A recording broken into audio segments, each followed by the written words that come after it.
पानीपत का पहला युद्ध 21 अप्रैल 1526 को बाबर और इब्राहिम लोदी के बीच लड़ा गया था। यह युद्ध भारतीय इतिहास के सबसे निर्णायक युद्धों में से एक था, जिसने दिल्ली सल्तनत का अंत और मुगल साम्राज्य की स्थापना की।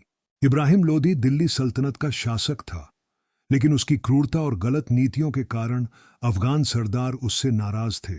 इन सरदारों ने बाबर को भारत पर आक्रमण करने के लिए आमंत्रित किया। बाबर, जो पहले से ही उत्तर भारत पर कब्जा करने की योजना बना रहा था, इस मौके का फायदा उठाने के लिए तैयार हो गया। बाबर की सेना छोटी लेकिन संगठित थी, जिसमें तुर्की तोपखाना, घुड़सवार सेना और रणनीतिक रूप से प्रशिक्षित सैनिक शामिल थे।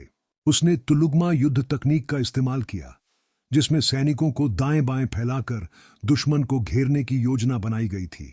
दूसरी ओर इब्राहिम लोदी की सेना बड़ी थी, लेकिन अनुशासनहीन और पुरानी युद्ध तकनीकों पर निर्भर थी। युद्ध में बाबर की तोपों और युद्ध नीति के सामने इब्राहिम लोदी की सेना टिक नहीं पाई। इब्राहिम लोदी मारा गया और बाबर ने दिल्ली व आगरा पर कब्जा कर लिया। इस युद्ध से भारत में मुगल साम्राज्य की नींव पड़ी, जो आने वाले वर्षों तक भारत की राजनीति और संस्कृति को प्रभावित करता रहा। पानीपत के पहले युद्ध ने भारत में नए युग की शुरुआत की, जहां मध्य एशियाई युद्ध तकनीकों और प्रशासनिक प्रणालियों का समावेश हुआ।